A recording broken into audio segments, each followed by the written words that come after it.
That's what I'll do next. No.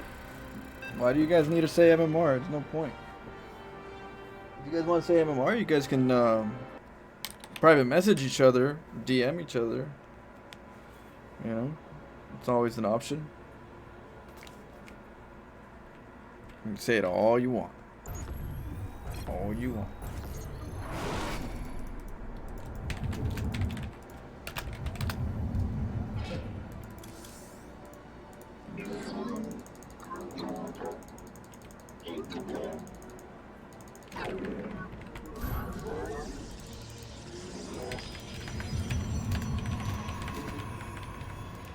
This is the one that doesn't have the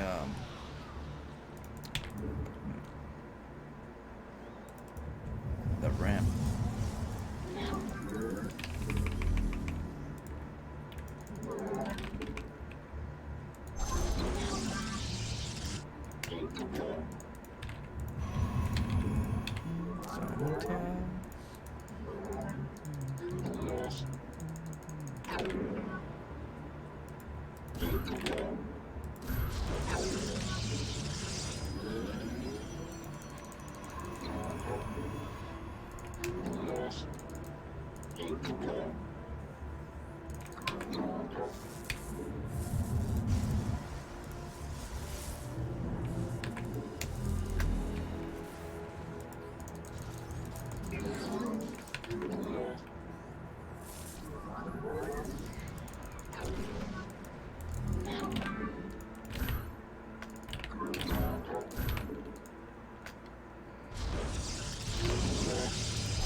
You require my skills. Intriguing. Void hungers. Very well.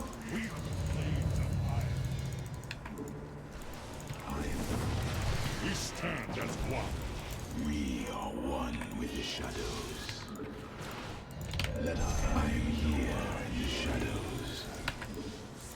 State thy bidding. Cold is the void. I serve.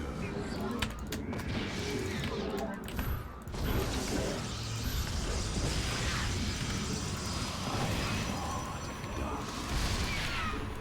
For the reckoning.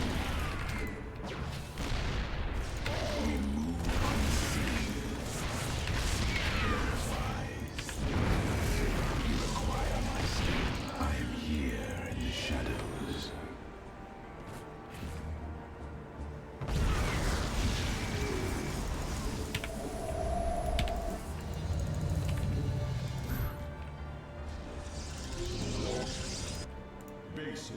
attack.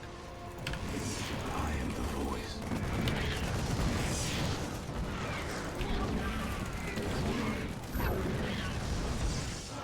Let our enemy know our fury.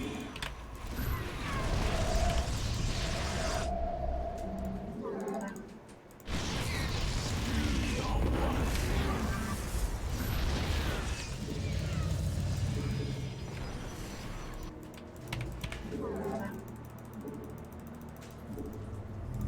Base is under attack. Prismatic core online.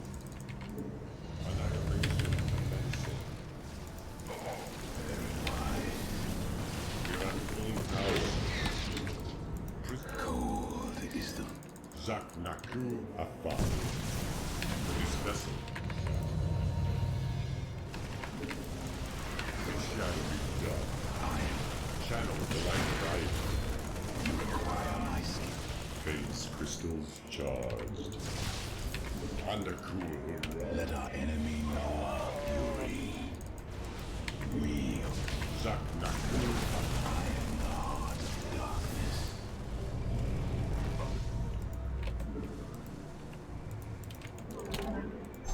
We face the enemy. Pass Arashar. Systems at full. Cold is the void.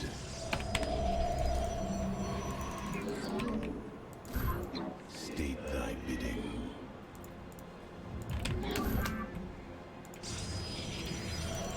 This vessel. We are one. I am the void.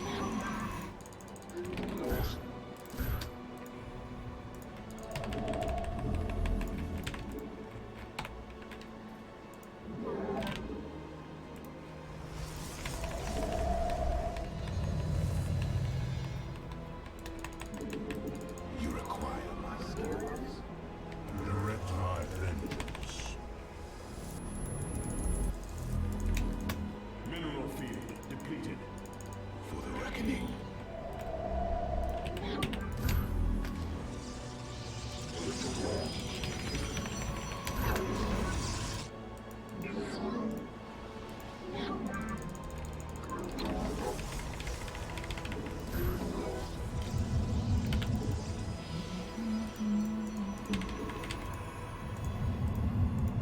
There you go. Come on, buddy. Genetic matrix active.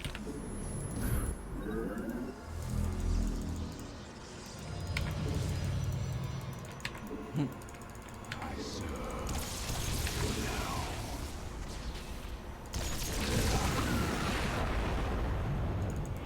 Cold. I am the heart. Mineral field depleted.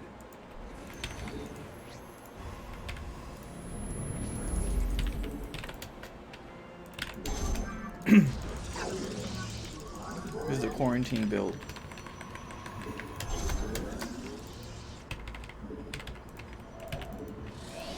Vengeance.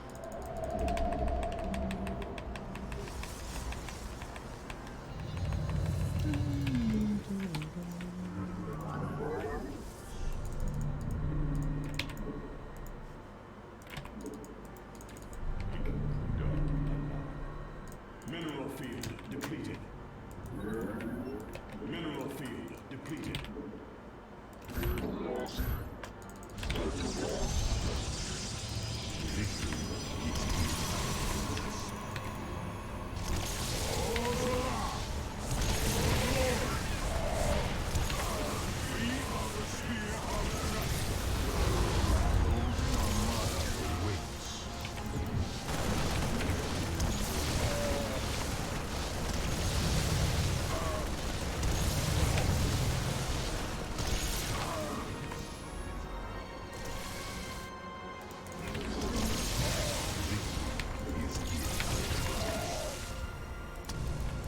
Phase crystal. I am the heart. Now am I. Confirmed. The storm is near. We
Crystal charged. Calibrating void.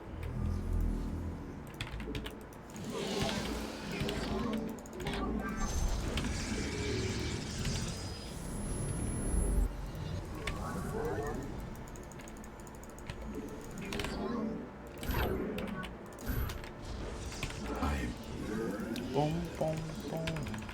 Let's check the other bases now. Zach direct.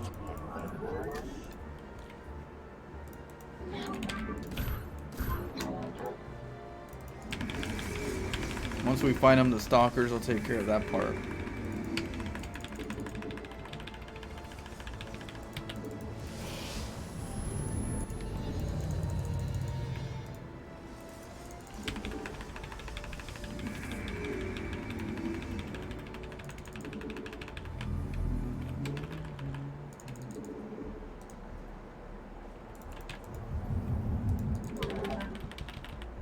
There goes the Vikings. Here in the shadows.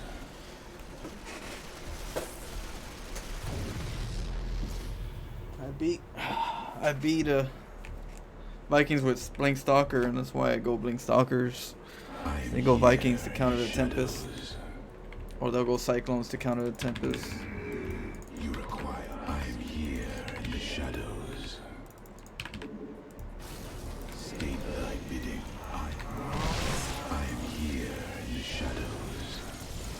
Research complete. The Vikings are not gonna get close here. Cold is the void. They ain't getting in here. Too many cannons. I am here. And then I have a supercharger right here. Right behind. They don't even know I have a supercharge to heal up versus the Vikings. In the shadows. Cold is the void.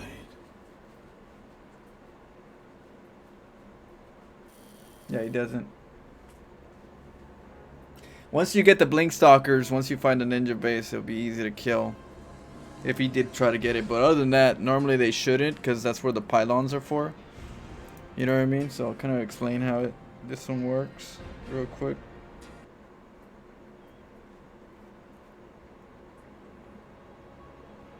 So this is a quarantine build. I created this build versus Terran so that when I grind, this is actually like, I designed this one for GMs. This is a GM build that I kind of created. And so the way it works is, of course, you go to pylon, you get your forge, you go over here, you make a pylon where it's where you can reach this area. You make your cannons and your gateway, right? Then you switch it over. Once your gateway, you get your cybernetics core, you get your gases, of course. And right here in this stage, this is a stage where you just kind of clear out the supply depots and just kind of push them off for a little bit. He's gonna be forced to go tanks or cyclones, one or the other. Cyclones or tanks are like two of the main common units that most Terrans go to defend this. Now a lot of people do go cyclones, which is a really good unit. Cyclone is probably the better unit than the tank. You would think that the tank is, but overall, aggressively, the tank can't get too aggressive in the beginning. Cyclones, you can actually start, going to your opponent's base with cyclones and not worry about getting, caught off guard. So cyclones are really good at, locking them down and getting range, so they'll take it out that way, so they can siege. So that's why well, I'll keep it going. So right here, this is just taking out the front.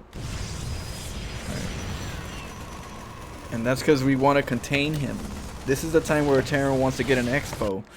This is the time where they get the command center right here, or up in the high ground, right? Usually. Well, you force them into a factory most of the time because of the aggression, instead of the command center. So the command center comes a little bit later. So during this time, you're getting your gases, and you're getting a zealot to get the high ground. After the zealot, it's usually an adept. And after the adept, it's the stalkers, and the stalkers aren't for the high ground vision usually, they're for the bottom defense. So right here, what we're trying to do is now that we got our cannon defense, right, and our gateway defense, and we got our gases being mined, and we got our cybernetics core, everything lines up for us to get a pylon and a Stargate over here in the back, while we're getting stalkers and battery shields. 2 battery shields usually what I like to do. It's kind of like cooking, you know. You want to make sure the food is cooked really good, so you have a timer. Usually for my games, because of the timing of the tanks or the cyclones, 2 battery shields seem to be a pretty good timer to protect this area, so that it gives me time to get the void raid out. In most cases, it's like that's, you know, that and the 2 stalkers harassing allow me to get my void raid. So there goes the gateway.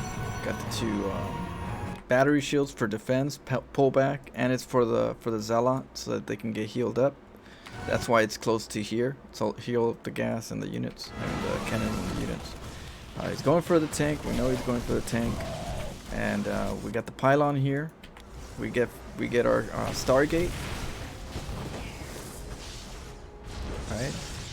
So now we're going Stargate. Now the reason for that, of course, is because they have tanks now, or they have cyclones. But other than that, we need high ground vision if it's cyclones, because the stalkers will be able to harass the cyclones a little bit for with the battery shields and the cannons, for the void rays to go over there and get the high ground vision, which will be a little bit annoying for the cyclones a little bit. But the tanks, because they're going tanks, your void ray should be able to like harass them.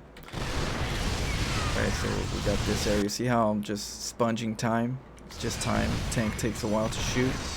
The repair gets repaired. I'm just kind of like poking with the stalker. Alright, so now we got 2 stalkers. Now we got ourselves, let's see here.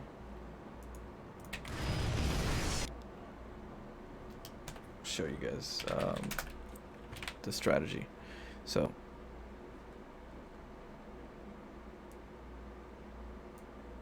nah, okay, oh well. All right, so right here, right, we have the first phase right here. Now the reason why we have a second phase down here at the bottom, right, in this area, is because the tanks on the high ground vision only go up to like right here, or in this case it goes up to like right here. That one goes there, this one might go over here, right? So we have so what happens is that the tanks can't reach down to this area. So we're not making cannons right here and battery shields where they're going to be able to take it out eventually. We want to make sure that our battery shields and cannons can stay alive for as long as possible, which means that the tanks have to come down here or around this area to start siege tanking. But even then, you still need to get a little further out. You need to get into this zone to siege these cannons and the battery shields. So what happens is the battery shields and the cannons help the stalkers kind of push back the cyclones or the tanks if they try to come out, because the tanks don't do very well versus stalkers with battery shields at first. So so they'll kind of pull back up, and that's the time when usually that's the time when the void raid comes out. So right when they siege up here, usually my void raid comes out and I just pretty much clear it back out, right? And that's with the 2 battery shield timings. So that's pretty much what we're doing. We're keeping the tanks from actually being mega useful, and they're only able to destroy phase 1, and phase 1 is already taken care of because phase 1 allowed us to get to phase 2, and phase 2 is down here. Now you have my attention. See that? So, with the tanks, we're trying to deal damage. They can only get so much. And there goes my void ray. See how I'm just making battery shields in the back? The battery shields are going to be, and cannons are going to be for like the Marines that come out. They want to come out with the Marines. Sometimes they come out with Marines and SCVs and tanks just to try to clear it. So that's what the battery shields and the cannons are for in the early game. It's to just kind of like help the stalkers just push back the harass while the void raid is coming out. So, you know, or else the tanks might push the stalkers out, or they die and then they don't have any no static. We always gotta have some static. So there goes the Void Raid pushing out the tank. You know, if not, usually where they're at is they're right here, and I kind of just come in and just snipe it, because it's the Void Raid will normally snipe it before the unsiege. So there goes the battery shield helping the Cyclones, because Cyclones tend to do that. Now you just saw that right there, right? I'll give you the next part of the stage. So we have this situation where where Cyclones pretty much are really good at harassing the Void Raids if the Void Raids try to get too close.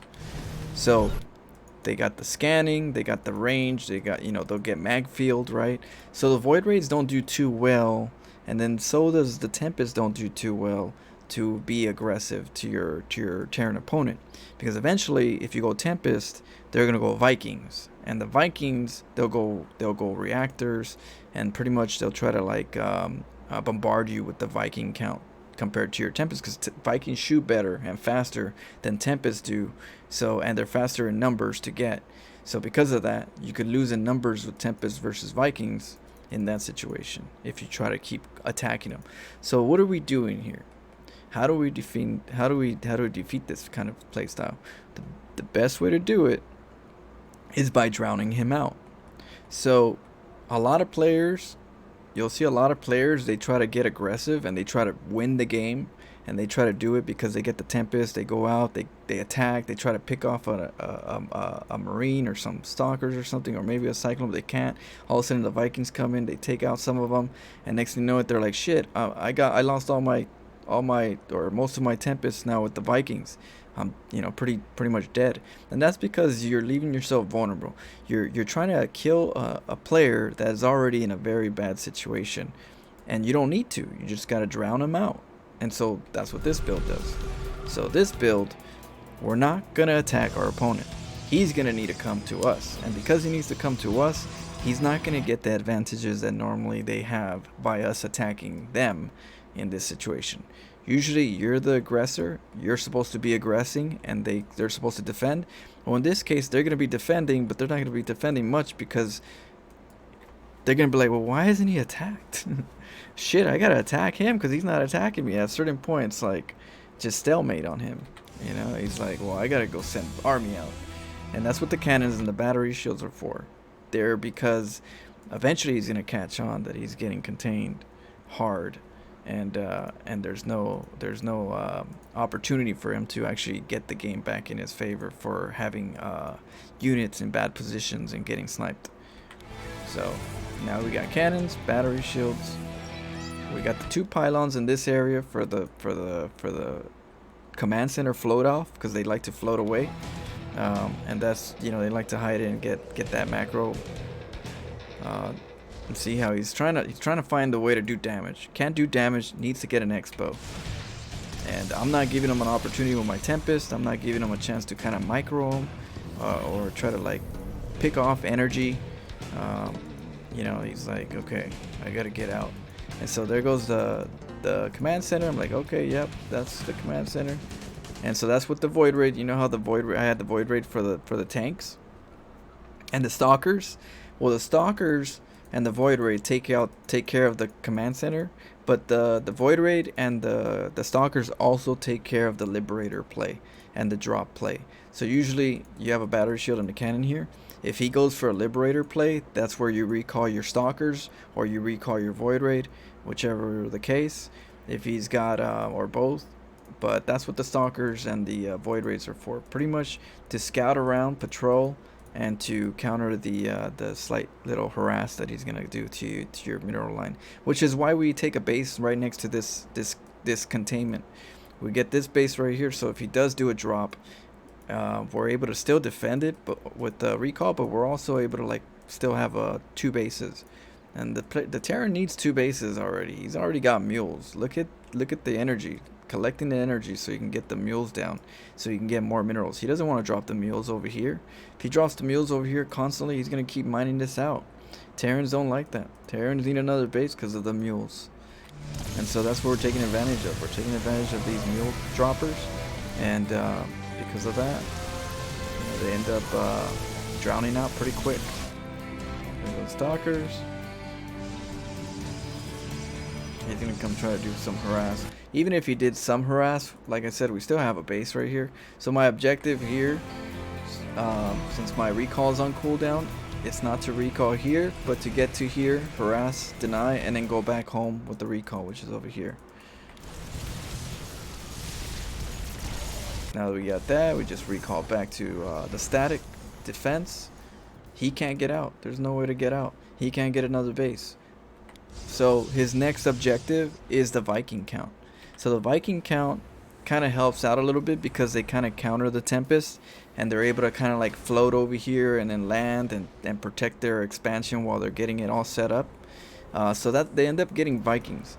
Now that's why we go Stalkers. That's why we're going Blink Stalkers, because Blink Stalkers we can keep harassing the Vikings because we can blink away. And if they have to land back up, if they come down and land, we pull away with the Stalkers and then we go in with the Tempest, and then that's going to cause the Vikings to land back up and come over here. We pull the Tempest back and then we get the Stalkers to blink back into the command center and take it out.